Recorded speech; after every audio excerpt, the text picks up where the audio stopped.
আচ্ছা, আজকে আমরা jQuery নিয়ে কথা বলবো। সো jQuery, আচ্ছা jQuery এর আগে মূলত jQuery এর আগে কিছু বিষয় জেনে নিই। jQuery কি জিনিস, jQuery কেন আসছে, কিভাবে আসছে, এইসব। তো jQuery জানার জন্য ভালো একটা ওয়েবসাইট, সেটা হচ্ছে jQuery.com, ওদের অফিসিয়াল ওয়েবসাইট। কিন্তু এখানে কি হলো, 2020 ক্যাপচা। কেন jQuery ইউজ করব? এখানে বলা আছে হোয়াট ইজ jQuery। jQuery হচ্ছে ফার্স্ট, একদম দ্রুত, স্মল ফিচার এবং feature rich JavaScript library. Actually JavaScript কি সেটা আগে জানি। জাভাস্ক্রিপ্ট হচ্ছে একটা প্রোগ্রামিং ল্যাঙ্গুয়েজ, যেটার মাধ্যমে কি বলতে পারেন যে ফ্রন্ট এন্ড অ্যাট্রাকটিভ কিছু কাজ করার জন্য, মানে ইউজার ফ্রেন্ডলি বলতে ইউজার কাজটা করতে পারবে। যেটা মনে করেন যে এরকম, সাপোজ কি বলবো, এখানে সাপোজ আমি বুটস্ট্র্যাপের যে স্লাইডার আছে,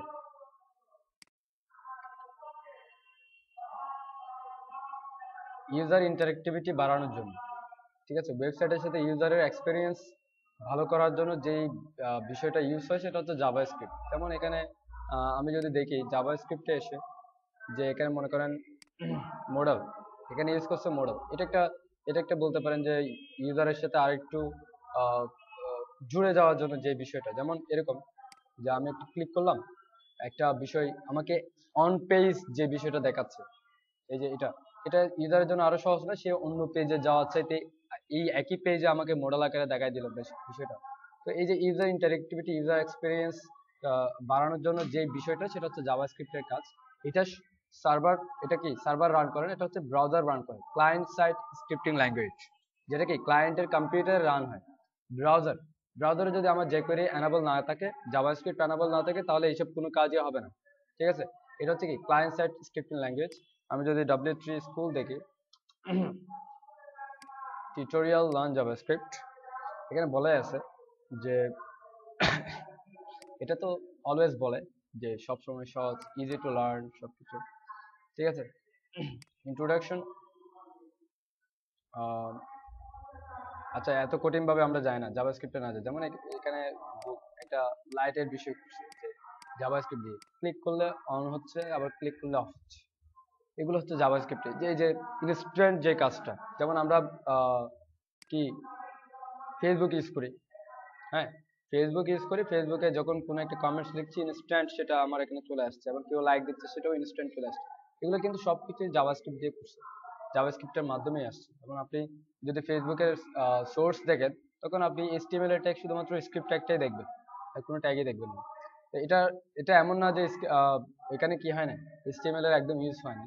এখানে আসলে HTML ইউজ হয়েছে, বাট এগুলোকে টেমপ্লেট আকারে কি করছে, কনভার্ট করে ফেলছে, যাতে সবকিছু একটু ইন্টারেক্টিভিটি যাতে বাড়ে, যাতে ইউজারের যাতে সুবিধা হয়, ইনস্ট্যান্ট সে যাতে দেখে। যেমন চ্যাটিং চ্যাটিং অপশনটা, এটা নর্মালি PHP এবং জাভাস্ক্রিপ্টের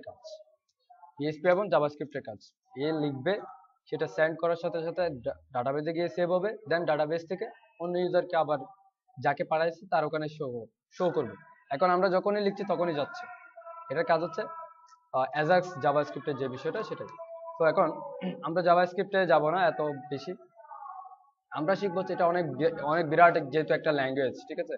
জাভাস্ক্রিপ্ট শিখতে গেলে আপনাকে নর্মালি বেসিক্যালি আপনার এডুকেশন ব্যাকগ্রাউন্ড নর্মালি কি বলে সিএসসি হলে আরো বেটার বোঝা যায়, ঠিক আছে। তো আমরা যেহেতু এখন সিএসসি নিয়ে পড়ালেখা করি না, আমি প্রোগ্রামিং এ যাব না, আমরা হচ্ছে jQuery ইউজ করি। jQuery হচ্ছে জাভাস্ক্রিপ্টের একটা লাইব্রেরি, জাভাস্ক্রিপ্ট দিয়ে তৈরি একটা লাইব্রেরি, এবং সেই লাইব্রেরিটা আমরা ইউজ করব। এরকম অ্যাকচুয়ালি অনেকগুলো লাইব্রেরি আছে, ঠিক আছে। তো jQuery হচ্ছে মোস্ট পপুলার এবং মোস্ট ইউজেবল একটা লাইব্রেরি। এছাড়াও আরো আছে, যেমন জ্যাপটো, jQuery মতো একটা লাইব্রেরি জ্যাপটো, কিন্তু সব প্লাগইন হচ্ছে jQuery আন্ডারে করা, যেহেতু এটা অফিসিয়ালি jQuery জাভাস্ক্রিপ্টের একটা library, official library, just third party লাইব্রেরির মধ্যে পড়ে জ্যাপটো, তারপর পরে হচ্ছে মোটোস, এগুলা পড়ে। তো আমরা সবসময় jQuery ইউজ করবো, কারণ হচ্ছে jQuery-তেই নর্মালি প্রত্যেকটা ডেভেলপার কি করে, প্লাগইন তৈরি করে jQuery-র উপর বেস করেই। তো আমরা jQuery কে ইউজ করলে, jQuery শিখলে, আমরা jQuery বেস যতগুলো প্লাগইন আছে, এগুলো মোটামুটি ইউজ বুঝতে পারবো। ঠিক আছে, এখন jQuery আমরা কিভাবে শিখবো? সো jQuery এখানে বলা আছে যে এটা লাইট ওয়েট ফুটপ্রিন্ট এবং CSS3 supported, cross browser supported, এবং ক্রস ব্রাউজার সাপোর্টেড এর মধ্যে আবার ভার্সন বেস কিছু প্রবলেম আছে। যেমন আমি যদি jQuery-টা এখান থেকে ডাউনলোড করি, এখানে বলা আছে যে ভার্সন যেটা 1.x, that means 1 point something, এটা হচ্ছে IE তে ভালোভাবে সাপোর্ট করবে। আবার 2 পয়েন্ট চলে গেলে IE তে যেমন 6, 7, 8 এই 3 ভার্সনে সাপোর্ট করবে না। ঠিক আছে, সো আমরা 1.x ইউজ করব। তো 1 পয়েন্ট থেকে এটা 1.12 ইউজ করা যেতে পারে, 1.11 ইউজ করা যেতে পারে। আবার এটা কেন ইউজ করব? আর একটা বিষয়, সেটা হচ্ছে এখনো পর্যন্ত যত প্লাগইন তৈরি হচ্ছে সবগুলা এটার উপর বেস করেই হচ্ছে। যেহেতু এখনো পর্যন্ত অফিসিয়ালি কোনো বড় বড় প্ল্যাটফর্ম যেমন ওয়ার্ডপ্রেস, জুমলা, ম্যাজেন্টো, তারপর আর যারা আছে ওপেন কার্ড, এরা কিন্তু jQuery 2 সাপোর্ট দিচ্ছে না, এরা সাপোর্ট দিচ্ছে হচ্ছে 1। নাকি অফিসিয়ালি তারা এখনো পর্যন্ত 1 এ সাপোর্ট দিচ্ছে, কারণ 1 এ প্রত্যেকটা ব্রাউজার সাপোর্ট করে। যেহেতু এখনো পর্যন্ত 7, 8 আছে, এখনো কিছু কিছু জায়গায় কি 7, 8 আছে আই, সো তারা এখনো এটাই সাপোর্ট দিচ্ছে। তো আমরা এটা ইউজ করব। এখন jQuery কিভাবে ইউজ করতে হবে? তো আমরা জানি jQuery কিভাবে ইউজ করতে হবে, যে প্রথমে ডাউনলোড করতে হবে সেই ফাইলটা, আমাদের কি ইনডেক্স HTML এ একদম ফুটারে সব প্লাগইনের উপরে কল করতে হবে। এভাবে হচ্ছে jQuery ইউজড। এখন তো আমরা একটু দেখি যে আমাদের jQuery টা কল করা আছে কিনা। অবশ্যই আছে।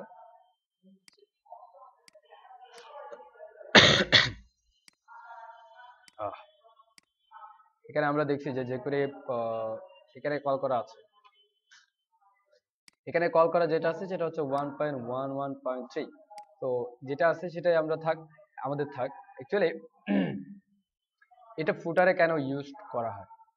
ফুটারে কেন ইউজ করা হয়? আবার এটা হেডারে ইউজ করলে সমস্যাটা কোথায়?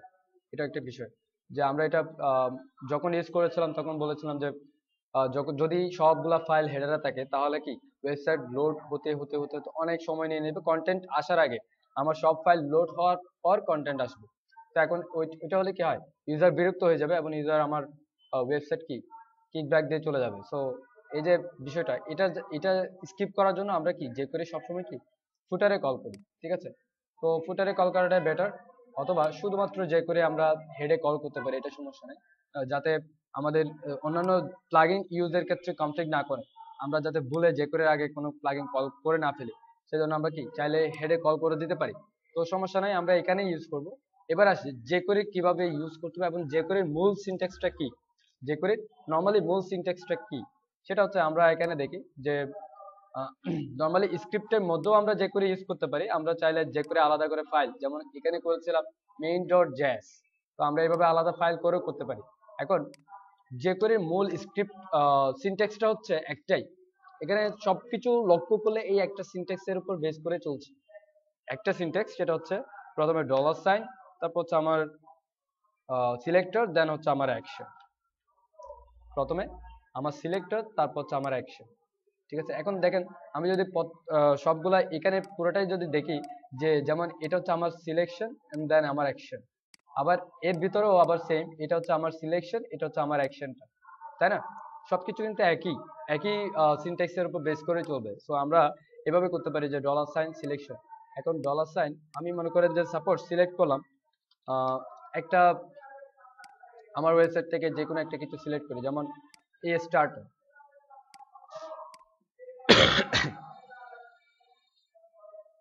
এটা হচ্ছে এটা কার্ট ফ্যাব, তার মধ্যে যে ULLI আছে, হ্যাঁ ফার্স্ট LI, ঠিক আছে, কার্ট ফ্যাবের মধ্যে UL দেন LI ফার্স্ট চাইল্ড। ঠিক আছে, এই ফার্স্ট চাইল্ডটা হচ্ছে কিন্তু আবার এভাবে সিলেক্ট করাটা কি CSS3 এর কাজ, তাই না?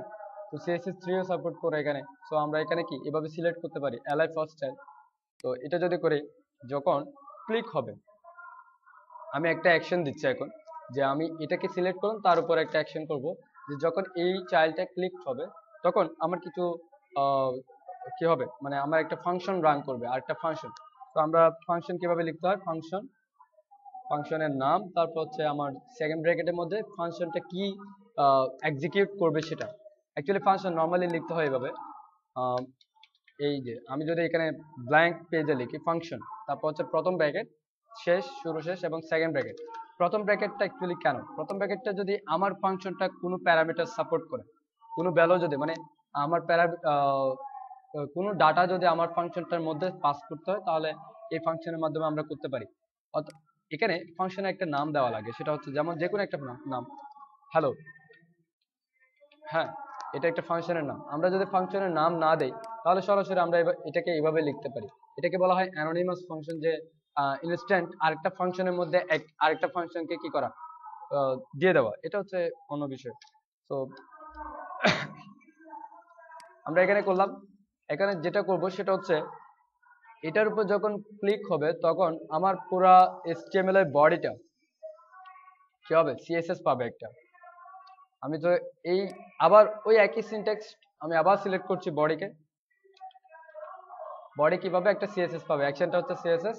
এখন CSS টা কি? CSS টা হচ্ছে মনে করেন যে ব্যাকগ্রাউন্ড কালার। তো CSS শুধুমাত্র যেহেতু একটা CSS দিচ্ছি, তো প্যারামিটারটা এভাবে লিখতে হয়। প্রথম প্যারামিটারে হচ্ছে আমার প্রপার্টি, দেন কমা, দেন আরেকটা প্যারামিটার হচ্ছে আমার ভ্যালুটা, আমি কি চাচ্ছি। এটা হচ্ছে কি প্রপার্টি, ব্যাকগ্রাউন্ড কালার, এটা হচ্ছে রেড। তো আমি CSS দিলাম, এটার উপর যখন ক্লিক হবে তখন বডির ব্যাকগ্রাউন্ড কালার CSS রেড হবে। এবার দেখি যে আমাদের বিষয়টা দেখি, এটার উপর যখন ক্লিক হবে, তাই না, বডি ব্যাকগ্রাউন্ড কালার কিন্তু রেড হয়েছে। এখানে কিন্তু অন্যান্য ব্যাকগ্রাউন্ড আছে বলে এগুলো শো করছে না। এটাতে কিন্তু বডি ব্যাকগ্রাউন্ড নাই, এই এরিয়াতে কোনো ব্যাকগ্রাউন্ড নাই বলে শো করছে। এই যে বডির স্টাইল কিন্তু ব্যাকগ্রাউন্ড কালার রেড, যখন ক্লিক করছি তখন চেঞ্জ হয়েছে। এখন এইগুলা আমরা চাইলে আরেকটা ক্লাসের মাধ্যমে যুক্ত করি। আমরা করতে পারি যে বডিতে কি হবে, একটা বডিতে হবে কি একটা ক্লাস যুক্ত হবে। তো আমি দিলাম টগল ক্লাস বা অ্যাড ক্লাস। আমরা দিতে পারি কি অ্যাড ক্লাস। অ্যাড ক্লাসের নাম দিলাম, মনে করেন যে একটা ক্লাসের নাম দিই, সেটা হচ্ছে অ্যাক্টিভ, সাপোজ অ্যাক্টিভ। তো আমি এখানে দেখি আগে যে আমাদের বডিতে অ্যাক্টিভ ক্লাসটা যুক্ত হচ্ছে কিনা। যুক্ত হচ্ছে না। আমি চাচ্ছি একটা ক্লিকে যুক্ত হবে, আরেকটা ক্লিকে রিমুভ হবে। সেক্ষেত্রে আমরা আরেকটা ইভেন্ট, আরেকটা অ্যাকশন ইউজ করতে পারি, সেটাকে বলা হয় টগল ক্লাস। ঠিক আছে, এখানে যদি রিফ্রেশ করি, একটা ক্লিকে যুক্ত হয়েছে, আরেকটি ক্লিকে রিমুভ হয়ে গেছে। তো এই যে আমরা এরকম অনেক কাজ দেখি, কিন্তু এক জায়গায় আমরা একটা ক্লিক করলাম, অ্যাড ক্লাস যুক্ত, অ্যাক্টিভ ক্লাস যুক্ত হলো, আরেকটাতে ক্লিক করলে আরেকটা অ্যাক্টিভ ক্লাস যুক্ত হলো। যেমন এইভাবে দেখতে পারি এখানে, সাপোজ ট্যাব, এখানে কিন্তু এটা কিন্তু অ্যাক্টিভ। এখন আমি এটাতে ক্লিক করব, তখন এই অ্যাক্টিভটা এখানে চলে আসবে, তাই না, যে এই অ্যাক্টিভ ক্লাস এগুলো কিন্তু এইভাবে করা হয়েছে, টগল ক্লাস বা রিমুভ ক্লাস বা অ্যাড ক্লাস এভাবে। এখন টগল ক্লাসের কাজ হচ্ছে সে ক্লাস একবার যুক্ত করবে আর একবার কি করবে, রিমুভ করবে। আর শুধু অ্যাড ক্লাস দিলে শুধু সে অ্যাডই করবে, রিমুভ আর করবে না। সেক্ষেত্রে আমাকে রিমুভ করতে গেলে আবার কি করতে হবে, রিমুভ করতে গেলে রিমুভ ক্লাস যুক্ত করতে হবে। সেক্ষেত্রে আমাকে এখানে বিষয়টা অন্যভাবে লিখতে হবে, যে এটাতে ক্লিক করলে অ্যাড হবে, আরেকটাতে ক্লিক করলে রিমুভ হবে, এভাবে করতে হবে। তো এই যে যে করে কাজটা, এটা এইভাবে জাস্ট এই একই সিনট্যাক্সের উপর আপনাকে জাস্ট কি করতে হবে, এই অ্যাকশন গুলো নিয়ে কাজ করতে হবে। এখন অ্যাকশন গুলো সম্পর্কে আমি কিভাবে ডিটেলস জানবো, অ্যাকশন গুলো আমাকে কিভাবে সে কি সাপোর্ট করে, কি প্যারামিটার সাপোর্ট করে, বা কিভাবে লিখতে হবে। তো সেক্ষেত্রে আমরা এপিআই তে যেতে পারি, এপিআই ডকুমেন্টেশনে গিয়ে আমি জাস্ট প্রত্যেকটা অ্যাকশন সম্পর্কে এখানে সার্চ করলেই পাবো। অথবা আমি যদি যেটা সার্চ খুঁজি না, আমি যদি ইফেক্টের কোনো কিছু দেখতে চাই তাহলে ইফেক্টে যাব, ইভেন্টের কোনো কিছু দেখতে চাই তাহলে ইভেন্টে যাব। এখন আমি যেটা কাজ করছি সেটা হচ্ছে ইভেন্ট। এটা হচ্ছে কি ক্লিক একটা ইভেন্ট, মানে কি আমার মাউসের একটা কাজ, মাউস দিয়েই তো ক্লিক হবে। এটা ক্লিক হতে পারে, এটা ডাবল ক্লিক হতে পারে, ঠিক আছে। আবার হচ্ছে মাউস এন্টার, মাউস লিভ, তার মানে কি, যেমন আমি এটার উপর মাউস এন্টার করলাম, সে ব্যাকগ্রাউন্ড কালার চেঞ্জ হলো, এটার আবার লিভ করলাম, মানে এটার উপর থেকে আবার লিভ করছি, ব্যাকগ্রাউন্ড চেঞ্জ হয়েছে। তো এটাও একটা ইভেন্ট, মাউস যাচ্ছে, মাউস কোথায় যাচ্ছে সেটাও কিন্তু কন্ট্রোল করা যায়, মাউস কোথায় যাচ্ছে সবকিছু, ঠিক আছে। তো এটাও একটা ইভেন্ট। তো এই ইভেন্ট গুলোও আমরা এখান থেকে দেখতে পাই, যেমন এই যে মাউস ইভেন্ট, এখানে আছে keyboard events, event, normally browser event, document, এগুলো দেখতে পারি। যেমন মাউস ইভেন্টের ক্ষেত্রে পরে click, context menu, double click, hover, mouse down, mouse enter, mouse leave, mouse move, mouse out, mouse over, এইসব এইসব কি যেমন আবার টগলের ক্ষেত্রে বলছে, এখানে টগলটাও দিচ্ছে মাউস ইভেন্টের মধ্যে। তো যেমন আমি যদি ক্লিক ফাংশনটা দেখি, ক্লিক, এটা হচ্ছে click event. So click event একটা হ্যান্ডলার সাপোর্ট করে, সেটা ফাংশন হতে পারে। এই যে হ্যান্ডলারের ক্ষেত্রে বলছে এটা একটা ফাংশন হতে পারে, এটা আবার একটা ইভেন্ট বা অবজেক্ট হইতে পারে, যে কোনো একটা কিছু হতে পারে। তো ফাংশনের মাধ্যমেই তো ইভেন্ট তৈরি করা হয়। আমি চাইলে ক্লিকের মধ্যে আরেকটা ইভেন্টকে কল করতে পারি। তো এইভাবে আছে। যেমন এটা আবার আরেকটা ভার্সন, যেমন 1.1 ভার্সনে এই এই ইউজটা দিয়েছে। 1.43-তে এটাকে দুইভাবে ইউজ করা যায়, এটাও ইউজ করা যাবে, এটাও ইউজ করা যাবে। ঠিক আছে, তো এখানে কি দুইটা প্যারামিটার সাপোর্ট করছে। আবার জাস্ট এটা হচ্ছে ভার্সন 1, নরমালি এটা হচ্ছে নর্মাল ফাংশন। আর কি কি প্যারামিটার সাপোর্ট করছে সেগুলো হচ্ছে উপরে। সো এখানে কিছু কি দিয়েছে, একটা ডেমো দিয়েছে এখানে। যেমন আমি যদি ফার্স্ট প্যারাগ্রাফে ক্লিক করি, ফার্স্ট প্যারাগ্রাফ চলে গেছে, সেকেন্ড চলে গেছে, ইয়ার এটাও চলে গেছে। এটা কি বলছে, আমি যখন পিতে ক্লিক করব, ক্লিক ফাংশন, সে কি করবে, দিস দিস মানে কি, আমি যাকে ক্লিক করছি তাকেই সিলেক্ট করবে, তাকে স্লাইড আপ করে উপরে তুলে দিবে, চলে যাবে, সে হাইড হয়ে যাবে। যেমন এটা আমি এটা করতে পারি যে, মনে করলে আমি একে বললাম যাকে ক্লিক করছি তাকে দিস দিলাম, মানে কি এটা হচ্ছে দিস মানে এটাই, এটা কি হবে, হাইড হয়ে যাবে। আমি এখানে টাইম দিলাম হচ্ছে 500 দিলাম, এমনি দেখি 500 মিলি সেকেন্ডে সে কি হাইড হয়ে যাবে। এটা হচ্ছে কি বিষয়। আমি যদি এইভাবে দিই, সরাসরি এল এ ক্লিক করি, মানে কি দুইটা এল সিলেক্ট হবে, দুইটা এল সিলেক্টেড আছে, আমি যেটাতে ক্লিক করবো সেটা হারাবে, তাই না? হ্যাঁ, দুইটা এল সিলেক্টেড আছে, ক্লিক অপশন দুইটা এল এর মধ্যেই আছে, যেটাতে ক্লিক করবো দিস সেটাই হারাবে। ঠিক আছে, সো এই যে বিষয়গুলো, এগুলো হচ্ছে jQuery কাজ। সো আমরা jQuery-তে অ্যাকচুয়ালি এই কয়েকটা ইভেন্ট সম্পর্কে, অ্যাকচুয়ালি আমি বলি কয়েকটা ইভেন্ট সম্পর্কে যদি ভালোভাবে জানা হয়, যেমন ক্লিক, আমি কয়েকটা ইভেন্ট এখানে লিখি, খুব একটা বেশি আমরা ক্লিক, তারপর হচ্ছে ওভার, তারপর হচ্ছে অন, তারপর হচ্ছে আর কি বলবো, হ্যাপেন টু, মেবি, তারপর হচ্ছে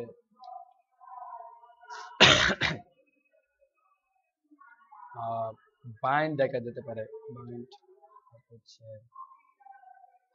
মাউসের যে ইভেন্ট গুলো আছে, মাউস এন্টার, মাউস ক্লিক, তারপর হচ্ছে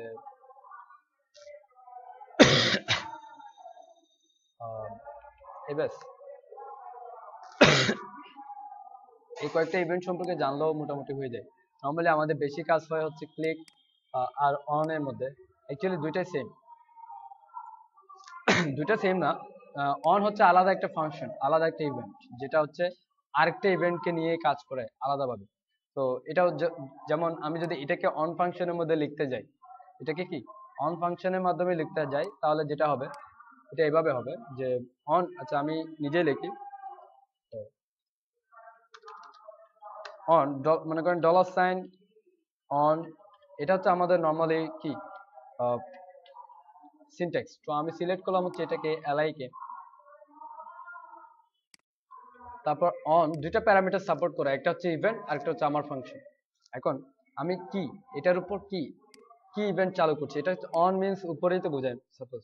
সো আমি এটার উপর কোন ইভেন্টে কাজ করাবো, সেটা হচ্ছে যেমন আমি ক্লিক ইভেন্ট কাজ করাচ্ছি, এখন এতক্ষণ তো ক্লিক ইভেন্টই করছিলাম, তো ক্লিক ইভেন্টটাই আমি কাজ করে দেখাচ্ছি। অন এর উপর ক্লিক কাজ করবে, এবং ফাংশন আমি এখন আমি কি কাজ করাবো সেটা, আমি সেই ফাংশনটা এখানে আবার লিখে দিলাম, যে আমি সেম একই কাজ দিয়ে দিলাম এখানে। তো এটাকে আমি কমেন্টস করে রাখি, এবার দেখি যে কাজটা একইভাবে করছে কিনা, করছে সেম, জাস্ট এখন হচ্ছে এটার পরিবর্তে এটা লিখলে একটু ব্যাপারটাকে বলতে পারেন যে একটু এলাবোরেট হয়, সম্প্রসারিত হয়, যে বোঝা যায় কি করছে। সো আমরা আচ্ছা অ্যাপেন্ড টু একটু দেখি, অ্যাপেন্ড টুটা কি। অ্যাপেন্ড টুটা হচ্ছে মূলত কোনো কিছুকে কি করা, ইনসার্ট করা। আমি মনে করো আমি একটা HTML সিলেক্টর নিলাম, সেই সিলেক্টরে কি করলাম, আমি কোনো কিছুকে আমার ডাইনামিক্যালি ইনসার্ট করব, কোনো কিছুকে নিয়ে আসবো, সেই বিষয়টা হচ্ছে অ্যাপেন্ড টু এর মাধ্যমে হয়। সেই বিষয়টা কি অ্যাপেন্ড টু এর মাধ্যমে হয়। যেমন এখানে বলা আছে, এখানে একটা HTML আছে যে h2 গ্রিটিংস, div আছে কন্টেইনার, তার মধ্যে ইনার দুইটা ক্লাস আছে, একটাতে হ্যালো একটাতে গুড বাই। ঠিক আছে, এখন সে এই টেক্সটটুকু ইনার ডিভের মধ্যে কি করছে, অ্যাপেন্ড করছে, মানে কি যুক্ত করে দিচ্ছে অ্যাপেন্ড। তো অ্যাপেন্ডের কাজটা হচ্ছে এটাই, HTML বলেন, জাস্ট নর্মালি প্লেন টেক্সট বলেন, যে কোনো কিছু সে অ্যাপেন্ড করতে পারে। আমি জাস্ট ওই ক্লাসটা ধরাই দিব যে কোন ক্লাসের মধ্যে বা কোন ডিভের মধ্যে আমি কি অ্যাপেন্ড করতে চাচ্ছি। ঠিক আছে, তো এই কাজটা সে করছে যে প্রত্যেকটা ইনার ডিভের মধ্যে হ্যালোর পরে পি, সে কিন্তু পি টেক্সটটা কি এই পি টেক্সটটা যুক্ত করে দিয়েছে, যেটা আমি দিয়েছি। সো আমি যেটা দিচ্ছি সেটা হচ্ছে সিলেক্টর হিসেবে দিয়ে দিলাম, আর অ্যাপেন্ড টু আমি কোথায় অ্যাপেন্ড করতে চাচ্ছি সেটা দিয়ে দিলাম। তো এখানে অ্যাপেন্ড টু যেটা ইউজ করছে সেটা হচ্ছে একটা প্যারামিটার, সেটা হচ্ছে টার্গেট। টার্গেটটা কি আমি যেখানে দিতে চাচ্ছি সেই ইয়েটা, সেটা HTML হইতে পারে, সিলেক্টর ক্লাস হইতে পারে, যে কোনো কিছু হইতে পারে। এটা যদি আমি কোনো একটা ফাংশনের মধ্যে ইউজ করি, আমি একটা ফাংশন ইউজ করছি, যেমন আমি একটা স্লাইডার বানাচ্ছি, সেক্ষেত্রে আমাদের অনেক বড় প্রোগ্রাম করতে হতে পারে, সেটা অ্যারে হইতে পারে, অ্যারের মধ্যে হইতে পারে। তো যে কোনো কিছু আমরা কি অ্যাপেন্ড করতে পারি। শুধুমাত্র যে আমরা HTML এর টেক্সট অ্যাপেন্ড করবো তাও না, আমরা একটা ফাংশনের মধ্যে কি ফাংশনের মধ্যে আরেকটা ফাংশন থেকে ডাটা এনে যদি লাগে তাহলে আমরা কি অ্যাপেন্ড করতে পারি। সো এই বিষয়টা হচ্ছে অ্যাপেন্ড এর কাজ। তো এনিওয়ে আমি আর এখানে যাচ্ছি না। আমি এখন আউল কার্সেল আপনাদেরকে দেখানো হয়েছে না, দেখানো হয়নি। আমি এখন আউল কার্সেলে কিছু ইভেন্ট গুলো ইউজ করে দেখব। ঠিক আছে, আউল কার্সেল সম্পর্কে আমরা, আউল কার্সেল হচ্ছে মোস্ট পপুলার একটা প্লাগইন যেটা স্লাইডারের ক্ষেত্রে ইউজ হয়, এবং আমরা শুধুমাত্র এই আউল কার্সেলটাই ভালো করে দেখি, কারণ হচ্ছে আউল কার্সেল এতটাই লাইট ওয়েট প্লাস এতটা সুন্দর ওয়েল ডকুমেন্টেড যে যে কেউ দেখলে বুঝতে পারবে। তো আউল কার্সেল মূলত দুইটা ভার্সনে আছে, একটা হচ্ছে আউল কার্সেল 2, একটা হচ্ছে আউল কার্সেল 1। এনিওয়ে, তো আমরা দেখবো যেটা সেটা হচ্ছে আউল কার্সেল 2। আউল কার্সেল 1 যদি ডাউনলোড করতে হয় তাহলে আমাদেরকে অবশ্যই আউল কার্সেল 1 এর ওয়েবসাইট থেকে ডাউনলোড করা যাবে না। অ্যাকচুয়ালি আউল কার্সেল 1 এর ওয়েবসাইট থেকে যদি আমরা ডাউনলোড করি তাহলে এখানে একটু কনফ্লিক্ট আছে, তারা আপগ্রেড করতে গিয়ে ফাইল বেসিং করে দিয়েছে। ঠিক আছে, তো তাদের ওয়েবসাইটের যেটা 1 ভার্সন আছে ওইটা ডাউনলোড করলে কাজ নাও করতে পারে। ঠিক আছে, সো আমরা আউল কার্সেল 2 ইউজ করি, এটা খুব ভালো। আউল কার্সেল 2 যেহেতু যদিও বা বেটা ভার্সনে রেখে দিয়েছে, প্রায় 1 বছর ধরে বেটা ভার্সনই আছে, তো থাক এভাবে থাক, আমরা এটা ইউজ করব। তো আমরা ডাউনলোড করি, প্রথমে ডাউনলোড করে নিলাম, এখানে অলরেডি ডাউনলোড করাই আছে, আমরা আমাদের ফোল্ডারে নিয়ে এসে আচ্ছা ডাউনলোড করার পর একটু দেখি যে আউল কার্সেলটা বিষয়টা কেমন। আউল কার্সেলটা অনেক অনেক ফিচার্ড আছে, যেমন এটা ড্র্যাগ এন্ড ড্রপ করে কাজ করা যায় টাচ স্ক্রিন মোবাইলের ক্ষেত্রে। তারপর হচ্ছে এটা খুব ফ্লাট ডিজাইন, তারপর হচ্ছে এবং এখানে বলাই আছে যে আপগ্রেডেবল, এইগুলো বলা আছে, এগুলা আর বাদ দিলাম। আর এটা হচ্ছে সবচেয়ে বেশি ইউজ হয় এই জন্য এটা দুইটা লাইব্রেরিতে কাজ করে, একটা হচ্ছে jQuery, একটা হচ্ছে জ্যাপটো। ঠিক আছে, তো আমরা ডকুমেন্টেশন দেখি, ডকুমেন্টেশনে কি আছে দেখেন যে কিছু ফিচার সম্পর্কে বলছে, এই নতুন ভার্সনে কি কি ফিচার আছে সেটা হচ্ছে ইউটিউবের যেই সাপোর্ট, ইউটিউব ভিডিওকে স্লাইড করার সাপোর্ট দিয়েছে, এবং তারপর হচ্ছে এখানে বলা হচ্ছে যে এই নতুন ভার্সন হচ্ছে ইনফিনিটি লুপটা দিয়েছে, স্পেশালি যেটা বেশি ইউজ হয় ইনফিনিটি লুপ, এবং হচ্ছে এখানে ইউটিউব ভিডিও এবং ভিমিও ভিডিওটা। আর এখানে লাইব্রেরি যদি বিষয় বলি, ডিপেন্ডেন্সি দেখেন jQuery এবং জ্যাপটো লাইব্রেরির মাধ্যমে কাজ করবে। সো ইনস্টলেশনে আসি, ইনস্টলেশন কিভাবে আমি আমার ওয়েবসাইটে এই আউল কার্সেলটাকে ইনস্টল করব। এখানে যে ইনস্টলেশনটা দেখছেন সেটা কিন্তু আপনি নাও পেতে পারেন, যেমন আমরা যেই আউল কার্সেল ডাউনলোড করছি তার মধ্যে এইসব ফাইল নাও দিতে পারে। এগুলো হচ্ছে ইনস্টলেশন প্রক্রিয়া, এটা হচ্ছে 1 এর ইনস্টলেশন প্রক্রিয়াটা দিয়ে দিছে। ঠিক আছে, 1 এরটা। তো আমরা এখানে জাস্ট আউল কার্সেল CSS টা ইউজ করব, আর JS এর ক্ষেত্রে আউল কার্সেল মিন JS টা ইউজ করব।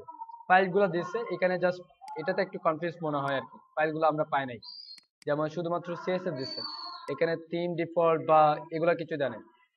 তো ওরা জানে যে আমরা থিমটা ইউজ করি না, বিকজ আমরা আমাদের CSS ইউজ করব, ওদেরটা স্টাইলটা ইউজ করব না, সেজন্য ওরা আর দেয় নাই। তো এখন আমি দেখি যে আমাদের স্লাইডারে আমাদের ওয়েবসাইটে আমরা একটা স্লাইডার অ্যাক্টিভ করব, সেটা হচ্ছে আউল কার্সেল। আমি মিন জেসটা নিয়ে নিলাম এবং CSS নিয়ে নিলাম, অলরেডি আছে। আচ্ছা তাই। তো এবার দেখি যে কিভাবে ইনক্লুড করতে হবে। এটা তো অবশ্যই ইনক্লুড করতে হবে। আমরা সিএসএস এবং জেএস ইনক্লুড করি।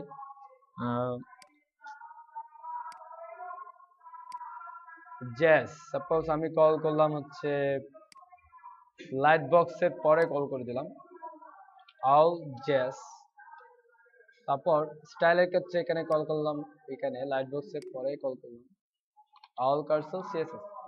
এরপর আমি এটাকে কোথায় কল করব, এটা হচ্ছে এখানে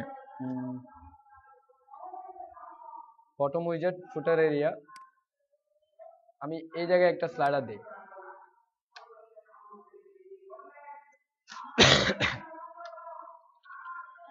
অল স্লাইডার, আমি নাম দিলাম অল স্লাইডার।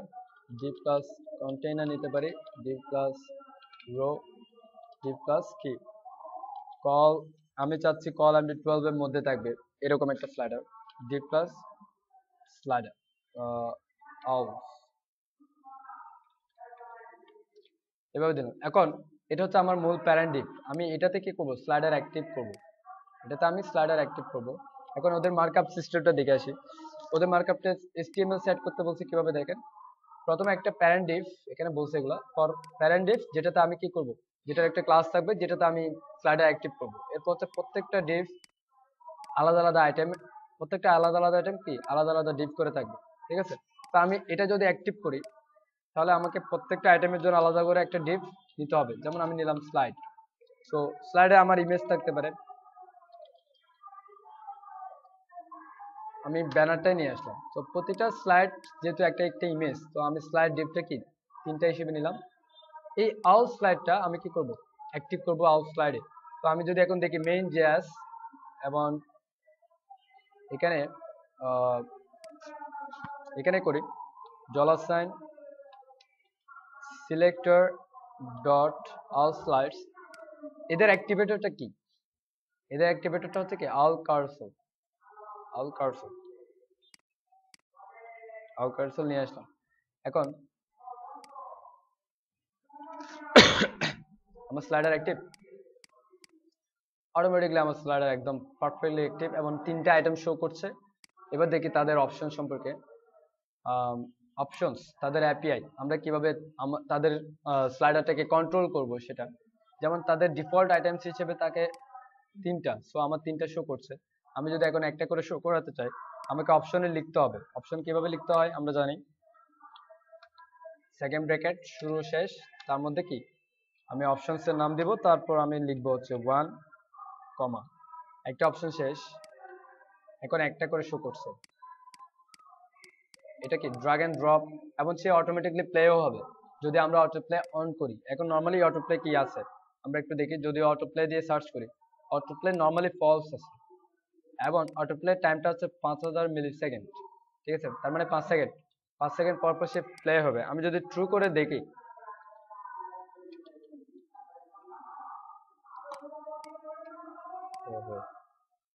অটো প্লে হবে, ঠিক আছে। এটাই এনিওয়ে আমি এগুলো দেখতে চাচ্ছি না। এখন আমরা এখানে অনেক বিষয় আছে যেমন navigation, pagination, normally navigation pagination এগুলো কিছুই আসছে না। আমরা এবার মার্কআপ নিয়ে দেখি একটু। এখানে দেখেন আমার ডিপটা হচ্ছে এটা, যেটাতে আমি অ্যাক্টিভ করছি, যেটাতে আমি অ্যাক্টিভ করছি। এরপর এই ডিপের মধ্যে তারা কি করছে, তারা যেটা করছে আমার পুরো আইটেম সবগুলোকে একটা ডিপের মধ্যে নিয়েছে। এটা হচ্ছে এটা আউল স্টেজ রাউটার আউটার। সো এর মধ্যে আবার আরেকটা ডিপ, সেটা হচ্ছে আউল স্টেজ, তার মধ্যে আবার প্রত্যেকটা আইটেম গুলোকে আলাদা আলাদা ডিপের মধ্যে নিয়ে নিচ্ছে, আউল আইটেম, আউল আইটেম, আউল আইটেম। এই প্রত্যেকটা আউল আইটেমের মধ্যেই আমার স্লাইড ডিপটা পাওয়া যাবে। এটা হচ্ছে আমার মূল ডিপ, যেটা আমি মার্কআপ করছি। আর বাকিটা ওরা নিয়েছে যাতে ওদের যেই ইফেক্ট গুলা, যাবতীয় হিসেবগুলা তারা করতে পারে, ঠিক আছে। এগুলো সব সিএসএস এর মাধ্যমে হচ্ছে, জাভাস্ক্রিপ্ট প্লাগইন, এবং এই প্লাগইনের মাধ্যমে জাস্ট বলা হয়েছে যে এটা কিভাবে যাবে। অটো প্লে দিলে এটা অটোমেটিকলি কি হবে, ইমেজটার উইডথ যত বড় ঠিক তত বড় সে লেফটে চলে যাবে। যেমন এটা দেখেন, এটা ট্রান্সলেট 3D মাইনাস 2280 আছে। আমি যখন এটা লেফটে দিকে নিয়ে যাচ্ছি তখন কি বাড়তেছে না, এখন কি এটা লাস্ট লাস্ট একদম লাস্ট, তাই আর যাচ্ছে না। আমি এখন ফার্স্টে চলে আসছি, একদম ফার্স্টে আসছি, এখন 0-তে আছে। এইটার উইডথ কত হবে, যত যত হয় 1170, 1140, এই যে 1140 মাইনাস হচ্ছে, আবার এটা যদি আবার যাই তাহলে এর ডাবল মাইনাস হচ্ছে। এই যে বিষয়টা, এগুলো হচ্ছে সব সিএসএস এর মাধ্যমেই যাচ্ছে, কিন্তু এই ক্যালকুলেশনটা jQuery করছে, এই ক্যালকুলেশনটা জাস্ট jQuery করছে। তো আমরা এটা দেখবো না, এগুলোর কাজ আপনাদেরকে আমি একটা টিউটোরিয়াল দিয়ে দিব। জাস্ট এই টিউটোরিয়াল দেখে এমন কিছু দেখবেন না যে আহ, আপনি স্লাইডার বানাবেন এরকম কিছু। জাস্ট হ্যাঁ, আমি একটা স্লাইডার বানানোর একটা টিউটোরিয়াল দিয়ে দিব আপনাদেরকে, ওটা দেখবেন। জাস্ট একটা স্লাইডারের পিছনে ব্যাকগ্রাউন্ডে তাদের কত পরিমাণ ভাবতে হয়, কত পরিমাণ কাজ করতে হয়, এটা বোঝার জন্য। ঠিক আছে, তো এটা বুঝলে অন্তত প্রোগ্রাম কিভাবে কাজ করতে পারে সেটা আপনার একটু সেন্সে আসবে যে কিভাবে কাজ করতে পারে। এনিওয়ে, আমরা এখন এটা নিয়ে দেখব। এটার কিছু ইভেন্ট আছে যেগুলো অ্যাকচুয়ালি আমরা কাস্টমলি কাজ করতে গেলে যেটা করা লাগে, এগুলো তো জাস্ট অপশন, যেগুলো আমরা অপশন নর্মালি ইউজ করতে পারি, যেগুলো অন্যান্য প্লাগইনে ইউজ করছি ওভাবে। আমরা নেভিগেশন ট্রু করে দিলাম, নেভিগেশন এসে গেল, এরকম আর কি। তো এখানে মনে করেন যে প্রেজেন্টেশনটা আছে, প্রেজেন্টেশন এই যে অল কন্ট্রোলস, তার মধ্যে ডটস যেটা আছে সেটা হচ্ছে কি তিনটা আইটেমের জন্য তিনটা ডট এখানে শো করছে না, কারণ আমাদের সিএসএসটা নাই, আমাদেরকে এইগুলো সিএসএস করতে হবে। যেমন আমি যদি করি এটা display block with pixel height pixel, এই যে প্রেজেন্টেশন আসছে, যেটাতে ক্লিক করব সেটা কি, যেটাতে ক্লিক করব সেটা সেই আইটেমটা শো করবে। এই যে প্রেজেন্টেশনটা, এগুলো সিএসএস আমাদেরকে করতে হবে, আমরা যেভাবে সাজাতে পারি। নরমালি কি আল কার্সর কোনো সিএসএস দিচ্ছে না, আমরা যেভাবে সাজাই, আমাদের মনে হচ্ছে যে না রাউন্ড হবে, তাহলে আমরা বর্ডার রেডিয়াস দিয়ে রাউন্ড করে দিলাম, কি করলাম দিলাম হচ্ছে 50%, সে রাউন্ড হয়ে গেল। এখন তিনটা ডিপ আবার আলাদা পাশাপাশি থাকবে, সেক্ষেত্রে আমরা বলে দিলাম হচ্ছে ডিসপ্লে ইনলাইন ব্লক, ঠিক আছে, মার্জিন লেফট দিলাম একটু ফাঁকা আসার জন্য 10 পিক্সেল, ঠিক আছে। এই যে বিষয়গুলো, এখন আমরা চাচ্ছি যে যেটা অ্যাক্টিভ সেটা কালার আলাদা হবে, তাহলে আমরা আবার অ্যাড রুল করে তার ডট অ্যাক্টিভ ক্লাস, নর্মালি যেটা অ্যাক্টিভ সেটা তো অ্যাক্টিভ ক্লাস আছেই, তো আমরা অ্যাক্টিভ ক্লাসের মধ্যে আবার স্প্যানকে ব্যাকগ্রাউন্ড দিয়ে দিতে পারি, সেটা দিয়ে দিলাম হচ্ছে গ্রিন, ঠিক আছে। সো যেটা অ্যাক্টিভ সেটা গ্রিন পাচ্ছে। তো এইভাবে যাবতীয় স্টাইল আমরা করতে পারি, এগুলোর স্টাইল আপনারা করতে পারবেন। এখন আমরা আসি ইভেন্টসে, অপশন দেখলাম, ক্লাস চেঞ্জগুলোর অপশনও আছে এখানে, ক্লাস যেমন আলকারসেল যেগুলো ক্লাস দিচ্ছে এগুলো চেঞ্জ করার অপশনও আপনার আছে। তো আমরা ইভেন্টস আসি। অ্যাকচুয়ালি ইভেন্টস কি, ওই যে বলছিলাম jQuery দিয়ে যদি আমরা চাই যে না আমার এই স্লাইডারটা, এই স্লাইডারটা ইফেক্ট, নর্মালি কি ইফেক্ট আসতেছে, একটা ইফেক্ট আসতেছে, আমরা চাইলে আরেকটা ইফেক্ট দিতে পারি। অ্যানিমেশন যেহেতু কি অপশন আছে, অ্যানিমেশন অপশন তাদের আছে, যেমন অ্যানিমেট আউট, অ্যানিমেট ইন, হ্যাঁ অ্যানিমেট আউট, অ্যানিমেট ইন, এই দুটো অপশন আছে। তো আমরা যে এই দুটো ইউজ করে আমরা কি অ্যানিমেশন দিতে পারি। এখন যেটা হচ্ছে সেটা হচ্ছে জাস্ট লেফট থেকে আসতেছে, আমরা যদি অ্যানিমেট আউট দিয়ে দিই, যেমন অ্যানিমেট ইন দিলাম পেইড, এটা অবশ্যই স্ট্রিং, তারপর হচ্ছে অ্যানিমেট অ্যানিমেট ইনই থাক। এখন পেইড আউট বা পেইড অনলি পেইড, এই ইফেক্ট গুলো পাবে কিনা আমরা দেখি। অটোপ্লে তো দেওয়াই আছে, কিভাবে আসতেছে, পেড হয়ে আসছে না। এখন অ্যানিমেট ইন পেড আউটটা দিতে হবে, নাহলে আউটটা আসবে না। ফেড ইন ফেড আউট দেওয়া যেতে পারে একটা, যেমন ইন হওয়ার সময়, আচ্ছা দেখি আগে কেমন হয়, একদম চলে যাচ্ছে, ফেড হয়ে চলে যাচ্ছে, ফেড হয়ে আসতেছে, অ্যানিমেট আউটটাই ফেড দিয়ে দিই।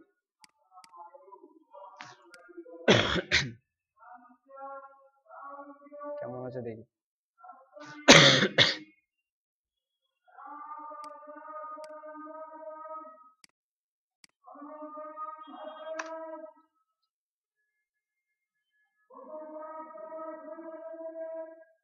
ইউজ করবে অ্যানিমেশনটা কিভাবে ইউজ করা যায়, অ্যানিমেশনটা ইউজ হবে আসলে অ্যানিমেট সিএসএস এর উপর। এই অ্যানিমেট সিএসএস এর উপর, এই অ্যানিমেট সিএসএস যদি আপনার ওয়েবসাইটে কল করা থাকে তাহলে এই ইফেক্ট গুলো নিয়ে কাজ করবে। যেমন যেমন এটা দেই বাউন্স ইন, এনিমেট করলে এই যে bounce in, bounce bounce left, bounce in down, animate CSS এর মাধ্যমে আমরা এই যাবতীয় ইফেক্টগুলো আনতে পারি। আমি দেখি এনিমেট সিএসএস নিয়ে আসলাম, ডাউনলোড করি।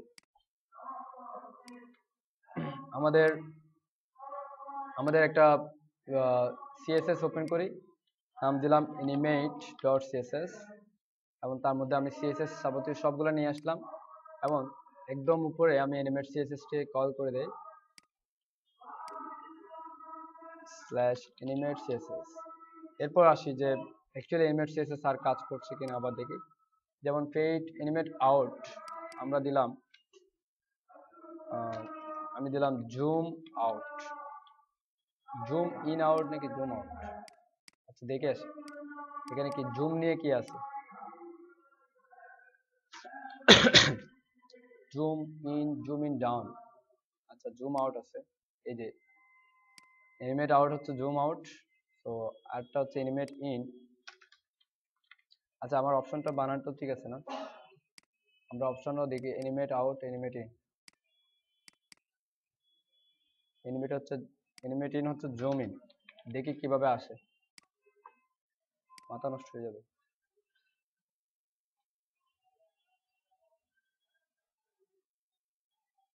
একটা জুম আউট হয়ে চলে যাচ্ছে, একটা জুম ইন হয়ে আসছে, এই যে ইফেক্ট। তো এই ইফেক্ট গুলো পাচ্ছে এখন, কারণ হচ্ছে এনিমেট সিএসএস পাচ্ছিল না। যাক, এমনিতে নর্মালি হচ্ছে ফেড ইফেক্টটা অল কার্সরের সাথে দিয়ে দিছে, তো ফেড ইফেক্ট দিয়ে বোঝা যাচ্ছিল না। যাক, এখন আমরা এনিমেট সিএসএস এর মাধ্যমে এই ইফেক্টটা ইউজ করতে পারছি। তো এখন আমরা যেটা যাচ্ছিলাম যে আল কার্সর, এখন আমি চাচ্ছি যে এখানে আমার না না এটা আলাদা পার্ট, হ্যাঁ এটা আলাদা, জাস্ট অ্যানিমেশনের সিএসএস গুলো আর কি। এনিওয়ে, এখন যেটা বলছিলাম সেটা হচ্ছে আল কার্সর হচ্ছে জাস্ট একটা ইফেক্ট আমরা অপশনের মাধ্যমে নিয়ে আসতে পারি, একটা ইফেক্ট। এখন মনে করেন যে আল কার্সরের মধ্যে আমার এখানে একটা আইটেম আছে, যে একটা টেক্সট আছে এখানে, কি একটা টেক্সট আছে, আমি চাচ্ছি ইমেজটা একভাবে আসলো, টেক্সটটা আরেকভাবে আসলো। নর্মালি কিন্তু সেই টেক্সটটা থাকলেও সেই টেক্সটটা নর্মালি একইভাবে আসবে, নর্মালি কি একইভাবে আসবে। আমি যদি একটা টেক্সট দিয়ে দেই, যেমন আমি এখানে একটা টেক্সট দিয়ে দিই, তাহলে বুঝতে পারবো। এখানে হচ্ছে আমার মার্কআপটা কই গেল,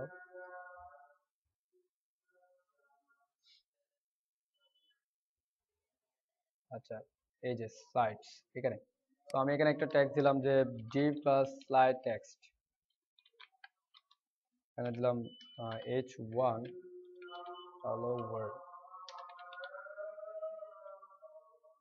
স্লাইড টেক্সট। হ্যাঁ, তো আচ্ছা এটা আমি পুরো সবগুলোতে দিয়ে দিই। স্লাইড টেক্সটটাকে একটা স্টাইল দিয়ে, না হলে বোঝা যাবে না। স্লাইড ডিপটা নিয়েছিলাম, তার মধ্যে পজিশন হচ্ছে রিলেটিভ। এবার স্লাইড টেক্সট নিয়েছি, তার মধ্যে হচ্ছে পজিশন অ্যাবসলিউট, তার মধ্যে হচ্ছে রাইট থেকে 0, ওহো বটম থেকে হচ্ছে 0 পিক্সেল, এবং ব্যাকগ্রাউন্ড কালার, ঠিক আছে আমি ব্যাকগ্রাউন্ড শুধু ব্যাকগ্রাউন্ডে, ব্যাকগ্রাউন্ড হচ্ছে ব্ল্যাক, এবং তার একটা অপাসিটি আমি দিয়ে দিই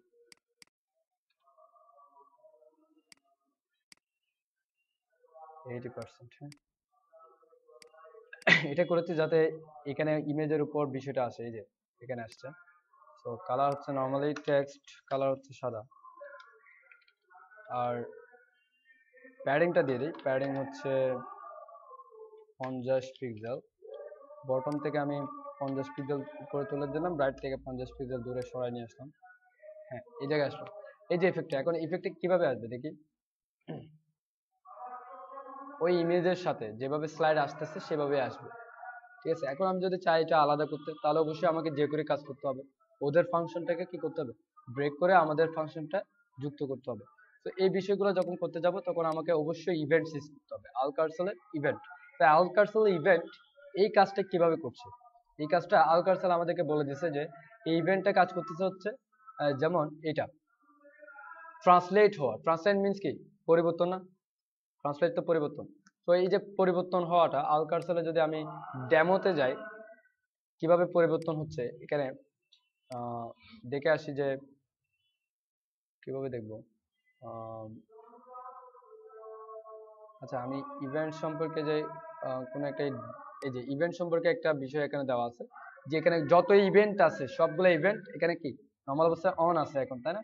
অন এখনো কিন্তু অন নাই, যখন কালার হবে তখন অন। এই যে কালার হয়েছে তখন বুঝতে পারবে যে তখন ওই ইভেন্টটা কাজ করছে, যে ইভেন্টটা কালার হচ্ছে। এখন দেখেন আমি যখন নেক্সটে ক্লিক করব, অথবা আমি এখানে ক্লিক, আচ্ছা নেক্সটে ক্লিক করি, আমি ট্রান্সলেট দুইটাকে আমি স্ক্রিনে রাখলাম। নেক্সটে যখন ক্লিক করব তখন কি ট্রান্সলেটটা শুরু হবে, হ্যাঁ। আবার যখন শেষ হয়ে যাবে, এই যে এটা যখন শেষ হয়ে যাবে তখন ট্রান্সলেটেড হয়ে যাবে। তো দেখেন ট্রান্সলেট শুরু হয়েছে আবার ট্রান্সলেটেড মানে শেষ হয়ে গেছে। এই যে ইফেক্টটা এখন আমাকে এই ইভেন্টটা দিয়েছে না, পরিবর্তন হওয়ার যে ইভেন্টটা, এই ইভেন্টটা নিয়ে আমরা কাজ করতে পারি। এটা হচ্ছে শুরু হওয়ার সময়, এটা হচ্ছে শেষ হওয়ার সময়। আমরা কি এই ইভেন্টটা নিয়ে কাজ করতে পারি। তো এখন এই ইভেন্টটাকে যদি আমরা সার্চ করি, যে এখানে বলা আছে যে ট্রান্সলেট অল কার্সর, ট্রান্সলেট এখানে বলছে যে when translation of the stage starts, ওই একটা স্টেজের ট্রান্সলেট যখন শুরু হবে তখন এই ইভেন্টটা কাজ করবে, যখন শেষ হয়ে যাবে তখন এই ইভেন্টটা কাজ করবে। এখন এই দুইটা ইভেন্ট নিয়ে আমরা আমাদের আইটেমগুলোকে কি করতে পারি, আমাদের আইটেমের ইফেক্ট গুলো চেঞ্জ করতে পারি, অ্যানিমেশন গুলো চেঞ্জ করতে পারি। আমরা চাইলে একাধিক ইভেন্ট, একাধিক আইটেম দিতে পারি, মানে একই আইটেমে একাধিক ইফেক্ট, মানে যেমন ইমেজের জন্য একটা ইফেক্ট, টেক্সটের জন্য আরেকটা ইফেক্ট আমরা কি দিতে পারি। সো আমরা দেখি, ট্রাই করে দেখি যে আমি ট্রাই করে দেখি ট্রান্সলেট অল কার্সর এটা কিভাবে আমরা কাজ করব, ঠিক আছে। সো প্রথম অবস্থায় আমরা নর্মাল ইফেক্ট যেগুলো আছে সেগুলোকে রিমুভ করে দিলাম। নর্মাল যাবতীয় যে ইফেক্ট গুলো আছে সেগুলো কি আমি রিমুভ করে দিলাম। এখন আমি আমার ইফেক্টটাকে কাজ করাবো, যে আমি কিভাবে কাজ করতে চাচ্ছি। সো যেমন কিভাবে এখানে ইফেক্টের যদি বলি যে তাদের থেকে যদি আমরা একটা ইভেন্ট সম্পর্কিত একটা ডেমো যদি পাই, তাহলে ডকুমেন্টেশন বা ডেমো যে কোনো একটা কিছু, যেমন এখানে বলা আছে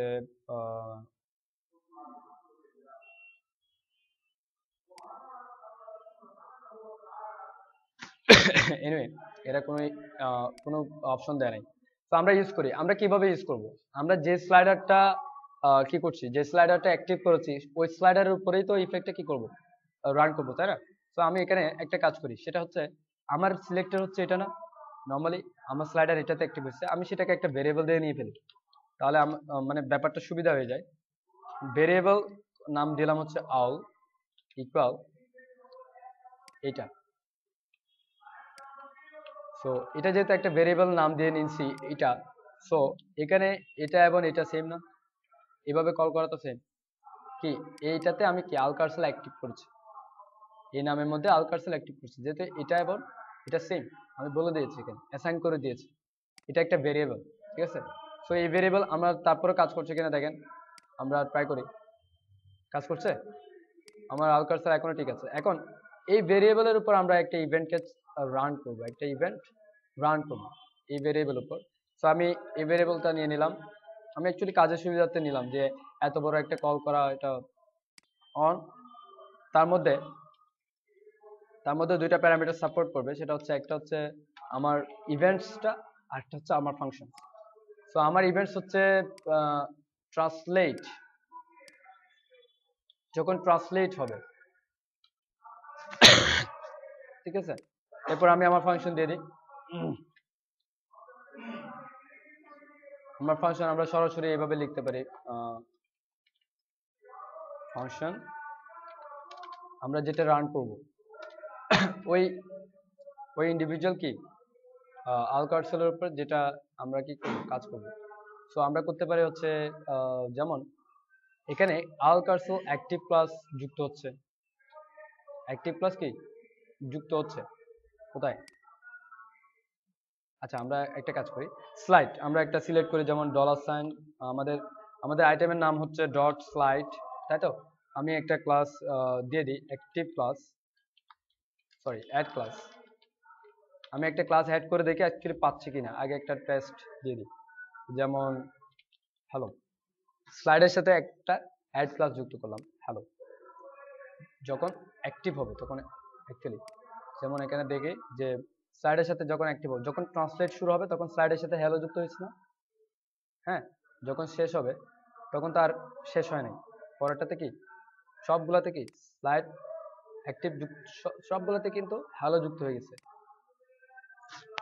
ঠিক আছে, এখন এটা আমরা এইভাবে কাজ করব যে যখন স্লাইড হবে তখন আমরা কি যেটাতে অ্যাক্টিভ আছে all cursor active, all item dot active, তার মধ্যে যে স্লাইডটা আছে সেটাতে কি হবে স্লাইডটা ক্লাসটা যুক্ত হবে। এখন দেখি আবার ট্রাই করে যে কোথায় অ্যাক্টিভ হচ্ছে, যেমন এটা থেকে অ্যাক্টিভ হবে এটাতে।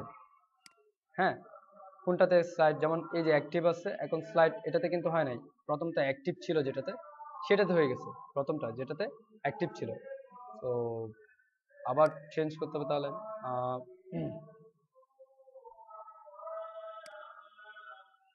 আমরা সরাসরি দিতে পারি হচ্ছে,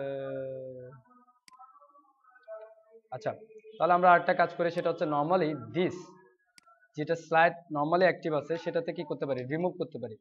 প্রথম অবস্থায় রিমুভ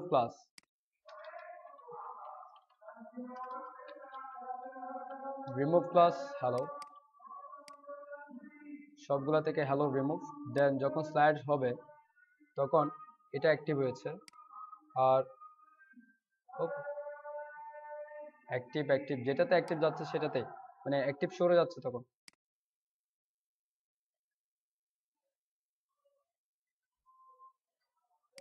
ওকে, আমাদের আরেকটা জিনিস বোঝা লাগবে এখানে,